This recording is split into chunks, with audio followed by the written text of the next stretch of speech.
So I recently shot a spec project for the Beats Fits Pro headphones last month with my homeboy Trey Tucker. If you have not seen that video yet, I'll post a link in the description below. So go and check that out and then come back to this video. So as I mentioned, I did this video with my homeboy Trey. He actually came up with the entire concept for this video. He low-key has the potential to be a great creative director, so we'll go ahead and put that in the air for him. I don't think he wants to be one, but if you want to do it, you can do it, bro. So with Trey, he always wants to shed light on some of the local high school talent in the area. And he also wants to show them what they have the potential to be. So we go ahead and put a camera in front of them and let them know that this could be their life one day. As I mentioned, this is a spec project, which means it's free work. So one thing about doing free work is you want to make sure all parties are benefited. So with him, he's bringing awareness to these local athletes. And for me, I needed a new commercial for my portfolio. So that's the backstory. Let's get into all of the details that you're actually here for. Next, I'll list all the tech specs out for all the camera nerds that are in here and some of the questions that I always get in my DMs. So the camera that we shot this with is the Sony A7Siii in S-Log 3 with the Sigma 24-70 f2.8 at 2.8 the entire time. We shot this at 12,800 ISO the entire time. We used a moment diffusion filter stacked with a Polar Pro variable ND. And we edited this in DaVinci Resolve with Phantom LUTs slightly tweaked.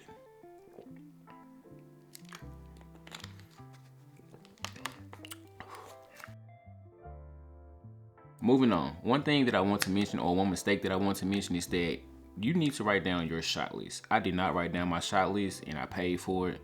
I had it all in my head, at least I thought I had it all in my head, but one thing about it is when you get on set or on location, you are going to forget something with everything else that's going on.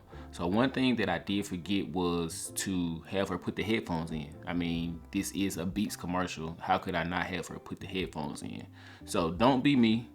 Write down your shot list no matter what, no matter how smart you think you are, no matter what's going on. Write down that shot list so you don't forget to get shots, especially the ones that are important, because I did not do that. Make it make sense. All right, next up is lighting. This shoot took place in two different locations, or the same location but two different spaces. So one being the locker room and then the other one was the gym floor.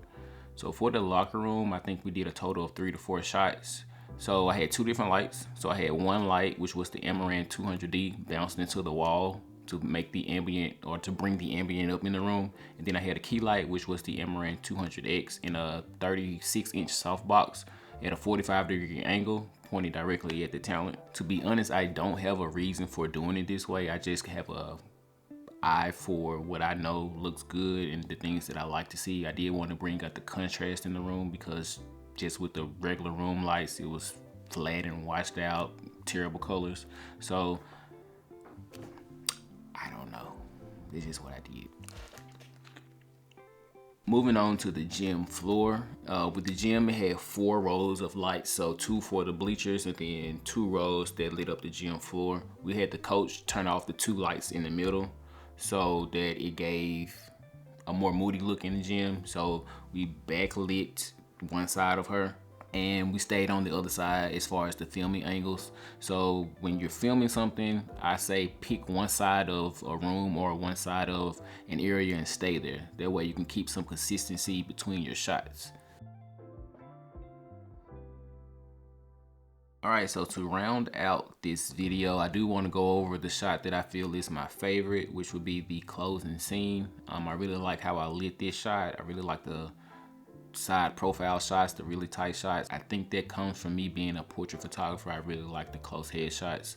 So this is one of my favorite shots that I've ever done. I do feel like the audio could have been done better. If I could do it all over again, I would boom the mic over her so we can get a little bit better audio. But overall, the look and the feel of the shot I really love. Now that's gonna do it for me in this video. I know I've been away for a while, but I hope to get more videos done, especially since it's getting cold outside and I'm gonna be inside. That's it. Peace.